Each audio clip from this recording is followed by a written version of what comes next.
Welcome to EPG Patasala. This is the second course as part of the Public Administration 16 courses there. The second course is entitled as Administrative Thinkers. It is edited by Professor Ashok Mukhopadhyay from the Calcutta University, and Professor Mukhopadhyay has gone through 19 modules listed under this. And an introduction to this course is written by a very eminent theoretician in public administration, Professor Mohit Bhattacharya, former Vice Chancellor of University of Burdwan, West Bengal, National Professor of Public Administration, and Professor of Public Administration, Indian Institute of Public Administration. And he worked in several capacities there. I have great pleasure to introduce this course to the students of public administration, and this course is figuring through the contributions of 19 eminent thinkers selected by the expert group in public administration. These 19 thinkers consist of Kautilya, Woodrow Wilson, Taylor and Henry Fayol, Max Weber, Alton Mayo, Mary Parker Follett, Abraham Maslow, Frederick Hertzberg, Golik and Urwick, Chester Bernard, Herbert Simon, Douglas MacGregor, Rensis Likert, Fred Riggs, Dwight Waldo, Chris Argyris, Ezekiel Dror and Peter Drucker. These were written by number of academic professors working in different parts of the country. For instance, Professor Rukmi Basu from Jamia Millia University has written about Kautilya. Contributions by eminent thinkers needs to be seen in the context in which they lived. The socio-economic context and the political context needs to be kept in mind when we are discussing about contributions of these eminent thinkers there. For instance, Rukmi Basu focused on the ancient administrative structure and the principles that figured during that time there. The system of administration was largely unstructured, unlike the Max Weberian bureaucracy. The Weberian bureaucracy believes in everything in writing there, whereas Kautilya's Ardhashastra also relied on certain kind of scriptures there, but that was ancient period, and we are trying to cover how public administration evolved over a period of time through the contributions of thinkers like Kautilya. As I told you, this is followed by Woodrow Wilson. For the first time, an attempt is made to study public administration not as a subfield of political science, but an independent field of study. And Woodrow Wilson, through his important article, The Study of Administration, showed how administration is not a subfield of political science but a separate discipline that warrants special focus as such there. This was written by Professor Arora in his article dealing with the contributions of Woodrow Wilson at the macro level. When we come to the writings of F.W. Taylor, this module written by Dr. Rupinder Oberoi from the Department of Political Science, Delhi University, she focused on the principles of scientific management, how it was a management consultant tried to look at evolution of organizations, how they can be molded for distribution of work across there. In fact, Taylor attempted scientific measurement of work there, which has brought in new dimension to the study of public administration. It has brought in new dimension of study of public administration. The next module by Professor B.P.C. Bose is on the contributions of Henry Fayol, a French mining engineer by profession. He also studied scientific management, how management principles can be brought into public administration, and his general and industrial administration has in fact contributed immensely for the study of public administration. B.P.C. Bose works as professor in Nagarjuna University's Department of Political Science and Public Administration. The next important module, actually a breakthrough in the study of public administration, comes from the writing of Professor Ashok Kumar Mukhopadhyaya of the Department of Political Science, University of Calcutta, who wrote on Max Weber. Max Weber, through his writings on leadership and bureaucracy, is considered as father of traditional bureaucratic system, how bureaucracy was based on legal rational authority. One of the principal contributions of Max Weber is dividing the authority into traditional authority, legal rational authority, not to mention about charismatic authority. Discipline of public administration got a new lease of life with his publication on how legal rational authority actually is the basis for the modern bureaucracies. So we need to remember that contributions of Max Weber in fact made a huge shift in the way in which public administration is studied by division of the authority as such there. Sanjeev Kumar Mahajan from the Department of Public Administration, Himachal Pradesh University, Shimla, has written a module on Elton Mayo. Elton Mayo has contributed immensely in the area of human relations approach there. I mean, it's a kind of a critique of Taylorism. Taylorism regarded scientific management. Through scientific management, Taylor regarded human beings as machines with no concern for human beings as such, whereas Elton Mayo started looking at the whole process from the human dimension as such there. So we are getting into the domain called the social and psychological aspects of work and the work environment, beginning with the work of Elton Mayo.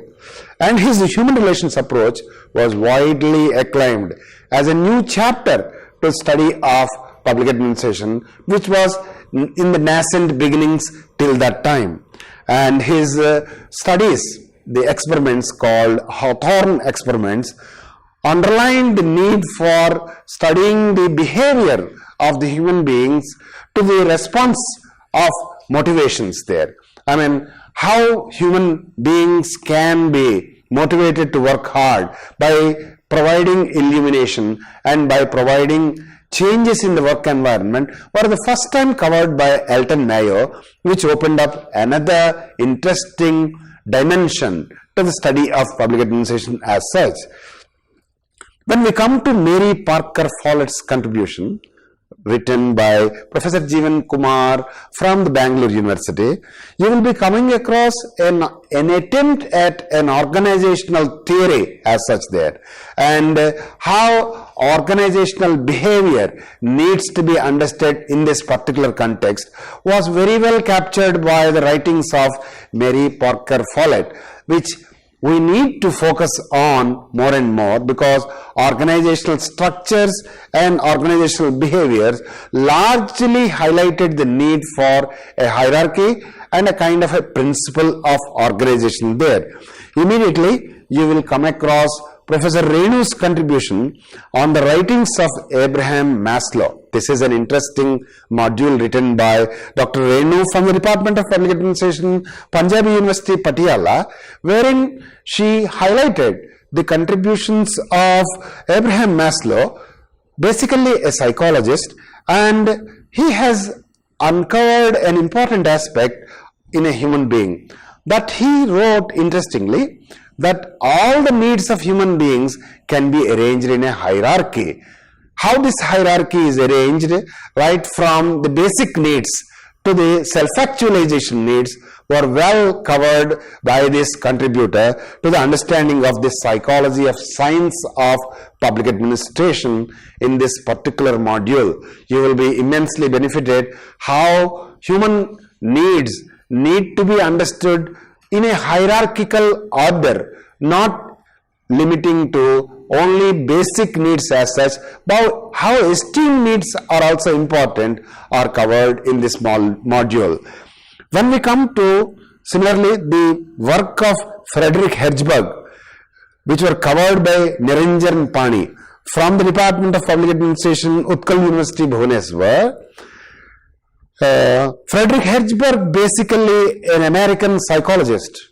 This module, the introduction, also covers the wide range of contributions from the disciplines of sociology, macroeconomics, political science, and public administration was enriched by the writings of mainstream disciplines like psychology. And here also, Frederick Hertzberg, an American psychologist, focused on job enrichment and motivator, and the hygiene theory largely gives us an idea about how motivation generally takes place among the workers there. And by classification of the motivator and hygiene theory, we will come to know about the important aspects relating to this particular theory. Again, these writings have further opened up the scope for expansion of public administration as a discipline within social sciences there, which is growing by drawing heavily from the sister disciplines within the umbrella of social sciences as such there. When we come to Gulick and Irving, you will come to the structuralist argument as such here. This module, written by Abhinav Sharma from the Department of Political Science, Banaras Hindu University. These writings of Gulick and Irving gives us focus on what is called structuralist approach to the study of public administration through what is called the post-Cobb approach there. These are arranged like, planning, organization, staffing, directing, coordination, reporting and budgeting, post-Cobb, which is acronym for the basic principles of public administration there. These were subsequently, of course, criticized by eminent thinkers like Herbert Simon, that these are principles of no value there. Actually, this is guided by organizational behavior in a different manner as such. But during the times of Gulick and Irving, an approach to state and explain public administration from the principles point of view really enriched the discipline of public administration, and for a long time this was the influence of Gulick and Irving continued to dominate the studies in public administration as such. When we come to the contribution of Chester Bernard to the discipline of public administration, it is largely figuring under what is called the functions of the executive there. Bernard's contribution, in fact, heightened the focus of research in this area, because Marina Pinto from the Department of Political Science, Mumbai University, has written so very well about this module on the contributions of Bernard. You need to carefully listen to these arguments of Bernard, how they strengthened public administration and how they opened up new vistas of thinking in public administration there. We have the star contributor to the theory of public administration in Herbert Simon, a Nobel laureate, for his immense contribution to the study of administrative science as such there. He looked at public administration as administrative science there, and we will be coming across important concepts that were evolved by Herbert Simon, like bounded rationality. You will be finding it very interesting to study, because through the rationality theory, he explained that at any point of time, rationality is bounded by the availability of information at that particular time. So rationality is bounded rationality only. Similarly, concept of administrative behavior through 1947 work there, he identified how important theory of public administration that cannot ignore the value of rationality as such there, and so many other new concepts were introduced by him there. This was written by Professor Ajmer Singh Malik, Department of Public Administration, Kurukshetra University. And when we come to Douglas McGregor, written by Professor A. Venkatraman from the Department of Public Administration, South Gujarat University, Surat, you have a very interesting and a challenging contribution from Douglas McGregor, who wrote The Human Side of Enterprise way back in 60s itself. It's a very famous and well-known theory of X and Y. He classified all workers into theory X and theory Y. I mean, I can't simplify the contribution of a very eminent management thinker, but theory X broadly refers to those sections of the employees who always need some kind of a motivation externally. And you have theory Y, who are employees belonging to this category, who are self-motivated and need not continuously be motivated through various incentives as such there. So in any organization you will find people with theory X orientation and theory Y commitment as such there. Nobody need to tell the theory Y people that this is the work you are expected to do, and there is no need for any special incentive as such there. This does not mean that they are all called rishis as such there, but are innately motivated, and they can be further motivated to take up some kind of important work as such there. So when we come to the writings of Herbert Simon, Douglas McGregor, you have also in the same row Rensis Likert, who developed Likert's scale, a psychometric scale, wherein he attempted to measure the efficiency of people in a structured fashion, in a quantitative way. And this interesting piece was written by Dr. Amitabh Singh, Center of Law and Governance from the Jawaharlal Nehru University from New Delhi there. And Likert scale is so famous, it is still being used by different people in different contexts as such there. When we have another star contributor to the theory of public administration through the writings of F.W. Riggs, who is no more unfortunately, but through his comparative public administration, Fred Riggs has given us a new dimension to the theory and practice of public administration. By bringing in comparative aspect here, he tried to compare developing societies with the developed ones.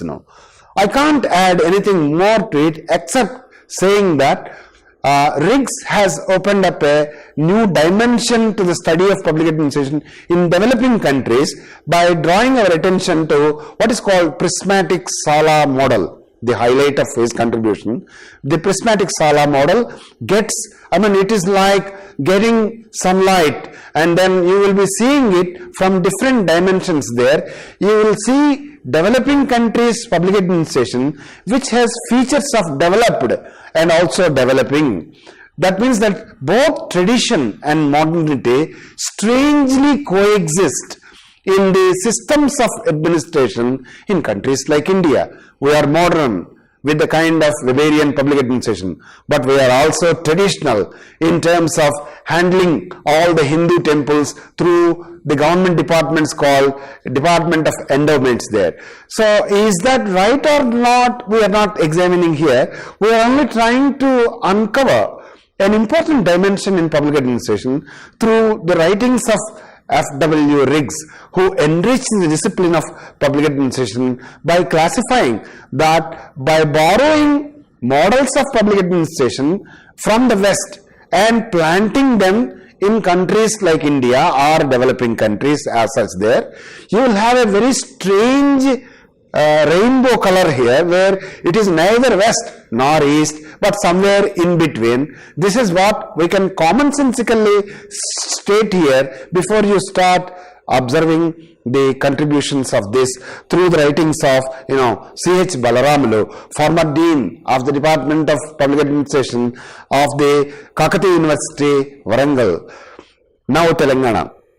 When we come to the writings of Dwight Waldo in fact has added a new name to public administration by calling it as public management.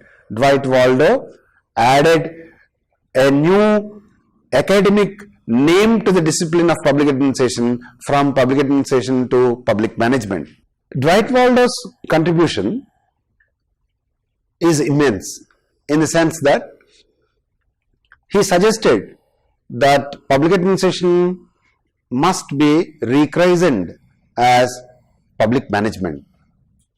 This also reflects the changing times and the impact of various developments in social, political, economic and cultural contexts, and in the expectation of the role of systems of administration from different stakeholders.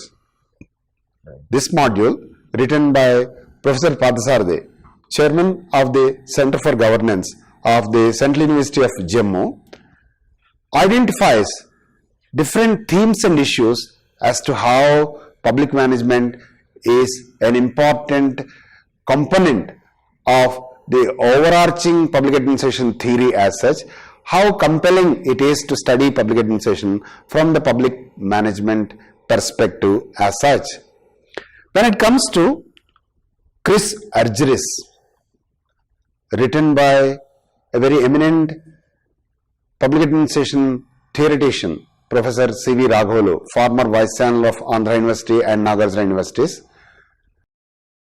Chris Argyris' contributions can be discussed under organizational development and the new aspect that he added to the study of public administration through learning organizations. All organizations, Chris Argyris felt, can be called as learning organizations, which is a very true reminder to the students and practitioners of public administration, because after the introduction of globalization, liberalization policies there, all organizations felt the need for learning as such there to adapt themselves to the contemporary challenges as such there. So this module gives you broadly a new idea about changing perceptions, the role of organizations there, because when we remember the constant principle of unchanging public administration through the writings of Max Weber, you will be noticing the need for learning organizations in the 21st century through the writings of Chris Argyris there. Then you have another interesting module on Ezekiel Dror's contribution to the theory and practice of public administration, written by Professor Nilesh Joshi from Department of Public Administration, South Gujarat University, Surat there. Dror wants to call the public administration through the management, policy, science and public administration, and Dror drew our attention to the necessity to enhance the capacities of governing a country, governing an organization there, and also the need for leadership and security issues. Most outstanding work of Dror includes public policy making re-examined or the design for policy sciences as such there. The last module in this course is on Peter Drucker's contribution to the enrichment of the theory and practice of public administration, written by Srinivas Pati, Department of Public Administration, Mizoram Central University, Aizawl. Drucker's contributions are well captured through what is called MBO, Management by Objectives, and self-control. He is the founder of modern management, and Peter Drucker drew our attention to the necessity of borrowing principles of management and applying them to the government as such there for better outcomes. Thus, these 19 units address different dimensions and concepts and issues in theory and practice of public administration. You will be noticing that these contributions have enlivened the study of public administration. We have only given you an overview of the contributions of different writers, but more minute details you will be finding in the modules that are independently presented under each contributor in this particular course called Administrative Thinkers. We can grasp the contribution of the 19 thinkers in the administrative theories by looking at broadly their contributions from different perspectives. Suppose we are looking at the combination of Kautilya along with the contributions of others there. Kautilya stands apart because of the historical and time gap. We need to bring in here an important aspect that Kautilyan public administration or Kautilya's contribution to the understanding of public administration hinges on two principles, basically law and order and collection of revenue, and conceptually speaking, how policies of the government can be effectively implemented, public policies, and how efficiently we can utilize the resources of the state then, ancient state existing then. Then we have another set of contribution coming from Max Weber's studies on leadership and bureaucracy. Most important, how bureaucracy evolved over a period of time. We can see only through the writings of Max Weber. Formal contribution to public administration can be stated to be from the contribution of Max Weber as such there. You have another category like Wilson, Goodnow, Taylor from United States, who looked at government in action. They felt that public administration can be studied as government in action only. Then only we can get an idea about the understanding of the discipline or the evolution of the discipline of public administration, and they laid the foundation for modern administrative thought or modern administrative theory, and these are mostly studied through principles approach as such there.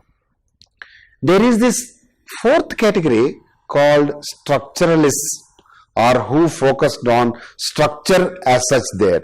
Structural aspects of public administration include studies made by Gulick, Urwik and Fayol. Through their writings, they constantly touched upon the principles of public administration, and these principles can be explained under post-COB, like planning, organization, staffing, and coordination, reporting and budgeting. These are very frequently quoted there, and even now traditional public administration is discussed only under post-COB. You have a fifth group of contributors to the strengthening or evolution of public administration. These can be called as behavioral scientists. Follett, Bernard and Simon figure in this category, who called the entire public administration as administrative thinking, and these writings have helped in strengthening the discipline further and giving it a scientific basis called behavioral. The emphasis. Similarly, a comparative assessment can be made how public administration borrowed its principles from political science and other disciplines as such here, wherein psychology, political science, behavioral scientists have influenced a lot. Behavioralism basically believes in what is called empirical approach. You can't make any statement unless you measure it. Empiricism is nothing but measurement of or attempt at measurement of human behavior as such there.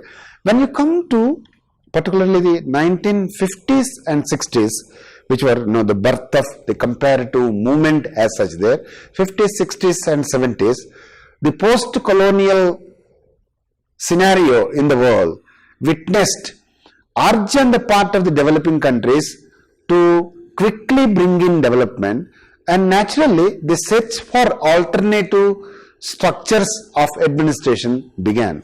Here comes the contributions of F.W. Riggs, who said that borrowing structures from other countries and planting them in developing countries does not automatically ensure that the structures that were efficiently functioning in other countries also give same results in the countries where they were planted.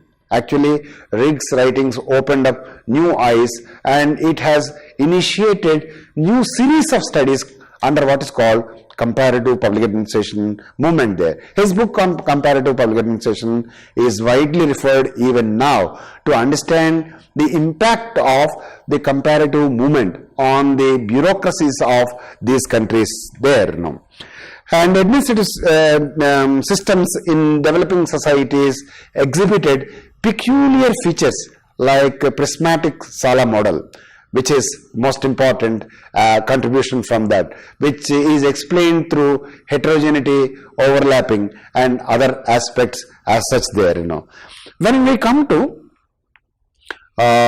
the Waldo's contribution, another group which looked at public administration studies as such there, by isolating other studies, Waldo added a new dimension after the Minnowbrook conference, wherein a new field called New Public Administration emerged with a cry for reviving values in public administration there. Fact value distinction and a host of other studies were an important addition to the study of public administration as such there.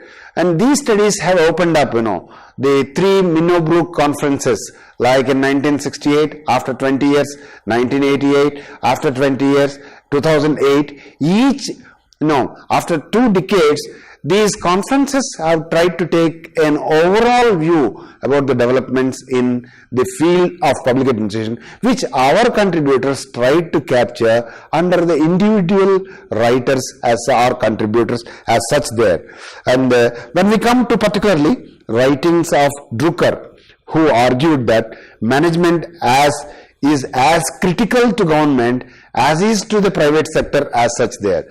Actually, in fact, we need to displace or replace the term management, public administration with management was his clarion call to the disciplinary managers as such, Here, when we come to the writings of others, administration received new impetus from other disciplines like sociology, political science, psychology, and also macroeconomics as such there. These have contributed for opening up new field called organizational psychology, or organizational psychology's impact on the studies of public administration can be seen through the contributions of Maslow's hierarchy of needs and McGregor's writings, Likhart's and Argyris' writings there. Thus, if you look at the discipline of public administration, it is enriched by not only the structuralist approach to public administration, but also the writings of sister discipline or contributions of writers from the sister disciplines like psychology, economics, political science, sociology, and a host of others too there. In fact, we also borrowed heavily from social psychology as such there. Thus, you will be finding the discipline of public administration, how it evolved over a period of time. You need to remember that no administrative thought can step out of the relationships in which it stands to the problems, valuations, habits, or even prejudices of its own time. The claim of detachment and objectively made by the thinkers is always subject to the influences of political, economic, technological and social situations.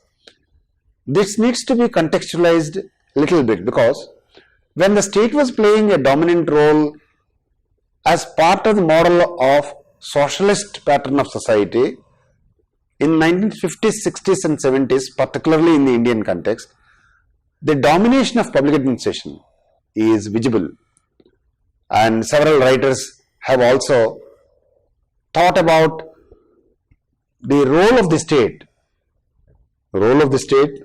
dominant role, and how a new subdiscipline within public administration entitled development administration emerged, justifying the role of the state and how important the state role is to the central concern called development there. So, it is called as objective oriented and result oriented public administration. The development administration field is direct response to the big state argument those days there. But after the introduction of liberalization, globalization policies and privatization policies there, you will be seeing that the role of the state was redefined as minimalist state there.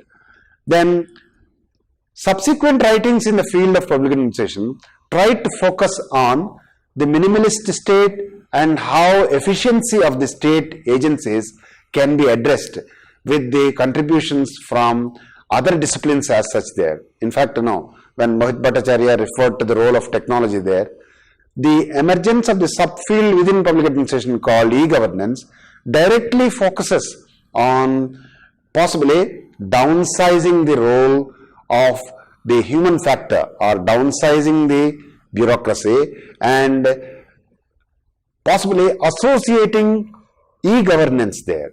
So when we talk of the minimalist state, arguments of governance and new subfield of interdisciplinary field called governance emerged there. The emergence of this field has to be seen again in the new context of the role of the state, how it is getting abridged over a period of time, and we almost came to the conclusion that the core activity of the state must be confined to the law and order and protection of our borders, the defense as such there. That's all. But a new dimension is again added after the third Minneburg conference, that state cannot abandon the vulnerable sections as such there. So a via media is evolving over a period of time to explain the current model of the governance as such there, in which the role of public administration is coming to be minimal and public administration is increasingly be referred to as new public management or public management, and with the new focus on governance as such there. So that's how the field of public administration is getting enriched by different contributors. That's how the discipline of public administration is getting enriched with different contributions from different writers. Thank you.